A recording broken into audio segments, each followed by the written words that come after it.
Hello, welcome back to our Friday study. I have, I think, an interesting topic today. It's kind of a hard question. It's something that I don't see many people talking about, but it's kind of in the back of people's minds. Question, what is the meaning of life? It's a hard question to answer, I think, because the question is kind of not clear. It's kind of hard to understand, but inside many people feel that question. Why am I here? What makes my life worth something? Why is my life important? Some people will say purpose. Many non-Christians will say that. That's the meaning for their life. What can they do? So what's your goal in life? Why are you here? What for? To do what? Okay, but suppose you're old, you're in a nursing home, or suppose you have serious disabilities, or you're a baby. Some people say, oh, you can't do much, then you have no purpose, no goal, no meaning to your life. I disagree, and I think you will disagree also. We'll divide this into two parts. First, how do you have meaning in your life? We'll look at that one today. And then second, what's your purpose? Your purpose, your goal. Why are you here? And how does the meaning in your life affect your purpose or your goal? That one we'll save for next time. So now, how do you have meaning in your life? This is the foundation. This is the beginning. And this is where Christians and non-Christians think very differently. What do unbelievers say? How do they have meaning in their life? Well, some people will say money. That's their goal. Getting rich. That gives them meaning for their life.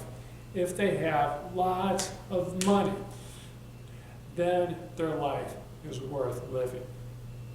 Or maybe, I don't become rich. That's fine. I have everything I need and want. I have the American dream. You know, I'm married, I have 2 kids, a nice house, a dog, I work 9 to 5. My life has meaning. You think that is enough to make you feel my life is worth it, my life has meaning and purpose? Ecclesiastes chapter 2, verses 9 to 11 says, I became very famous, even greater than anyone who lived in Jerusalem before me. My wisdom helped me in all of this.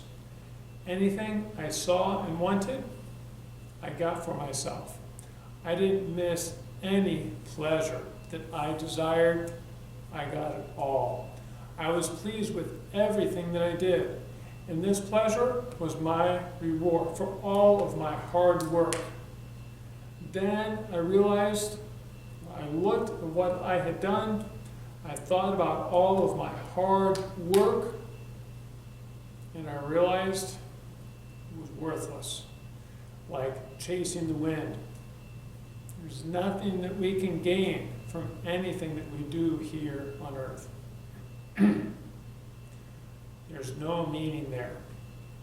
Maybe you enjoy the good life, the riches, the American dream, but it doesn't give you meaning. It doesn't satisfy you. It doesn't make your life worth something. Or people will say, doing lots of good, that gives meaning for my life. I volunteer, I help, I do much. Okay, That's good, but look again at verse 11. I worked hard and then I realized it was all worthless, like chasing the wind. Well, we could go on, but I think you understand everything that people try to do to get meaning in their life, where the people do, in the end, it's nothing. We cannot do and give our lives meaning. That's the non-Christian perspective. So what do Christians say? How do we have meaning in our life? How do we know my life is worth something? Actually, this is a pretty easy answer. Your life is worth something. Why? Because Jesus died to pay for you. God said that He loves you that much that His Son died for you. That is how much you are worth. Jesus Christ is the meaning for your life. 1 Peter chapter 1, verses 18 to 19 says, you know, in the past, you were living in a worthless way, a way passed down from your fathers before you. But God saved you from that worthless life. He bought you, not with something that spoils like gold or silver, but He bought you using the precious blood of Christ, who was a pure and perfect lamb. And 1 Peter chapter 2, verses 9 to 10 says, you are a chosen race, a royal priesthood, a holy nation, a people belonging to God, so that you may proclaim wonderful things of Him who called you out of darkness into His marvelous light. Before, you were not a people, but now you are God's people. Before, you had no mercy, but now you have received mercy. Now, some people will say, it makes no sense. God is the meaning in your life? They say, impossible. Well, you and I, we know they're wrong. You can have Him as your treasure. Take an example from this world. Suppose there's a couple in love. Maybe they just started dating, or maybe they're newly married, or maybe they've been married 50 years. Doesn't matter. Point is, couple that loves each other. And they love each other, they enjoy doing things together. But also, they enjoy just being together. Sitting, watching TV together. They don't have to be doing anything, just two of them in the same room together. They enjoy that. That means a lot to them. Why? Because each of them will say, that person is precious and important to me.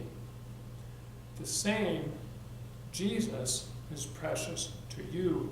You are precious to Him. Your relationship with Him is important. What He's done to give you life, He is your life. He is the source of your life. So He gives meaning for your life. Jesus Himself is the meaning. He is the goal. He is the reason you live. So, if you wonder, what is the meaning of my life? Why am I here? Why is my life worth something? Jesus says you are worth much. He died and He rose for you. He used His blood to buy you, to save you. He baptized you and made you His precious child. He is the meaning for your life. He is the reason you live. That gives great humility for powerful people, for people who do big things. Those big, important people, they're important because of Jesus, not because they themselves are great. And Jesus giving us meaning, that gives great honor for people who seem to be nothing. People who are babies, or old, or in nursing homes, or have serious disabilities, or whatever. They are precious and important. Their life is worth much. Not because they do so much. Their life is worth much because Jesus died for them. And he calls them his own. So, you are precious. Your life has much meaning because of Jesus. Next time, we'll look at the second part. So now you know you have meaning in your life, Jesus. Next time, what does that mean about your purpose, your goal? Why are you here? We'll look at that later. So we'll see you next time. God bless you.